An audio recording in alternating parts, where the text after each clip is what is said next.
The 2014 vintage of the Whip is a great expression of what we have to offer at the Murrieta as well estate.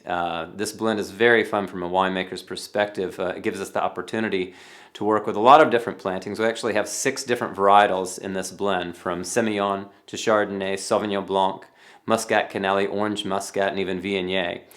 And what we're able to do with this wine is to take different vineyard blocks from around the estate, encompassing over several hundred acres. We have higher elevations, lower elevations, ancient riverbeds with gravelly soils onto clay soils, and each varietal will perform a little bit better in different locations. So we can pick the prime locations for each varietal, make each varietal as an individual wine, and then really get a whole survey of the property and have the wonderful art of blending that will make this wine what it is. When we look at the aromatic profile, we'll certainly notice a lot of beautiful bright aromatics of lychee fruit, even kiwi. There's a beautiful spice that often shows through the Viognier component that we're using.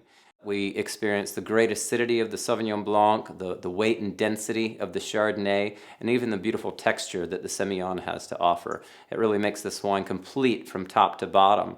That's the whole intention of why we do a blend like this. It allows for excellent pairings, from spicy Thai foods to Spanish tapas to even grilled chicken. That being said, it's a standalone wine as well, something that's quite refreshing and that can be enjoyed just as a glass on its own. The 2014 vintage continues a series of really excellent vintages we've had in California and in the Livermore Valley. We have experienced drought conditions over the last several years, which can be difficult, but for winemaking and viticulture, it's actually a little bit of advantage. We have great control over our vineyards, so we've seen in more recent vintages a little bit less yield off of the vineyard.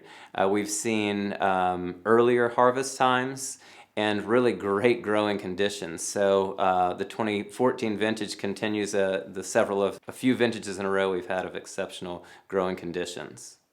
What makes making a wine like this really, really fun is the blending component. Making any single varietal is always a technical challenge, and it's a lot of fun in and of itself. But when you're able to put down a lot of different varietals together, it's kind of like working with a palette of colors, and we're able to combine those and blend them together in a very unique way that you can't get from any one single varietal. So that's the 2014 Whip. We hope you enjoyed as much as we do, and cheers.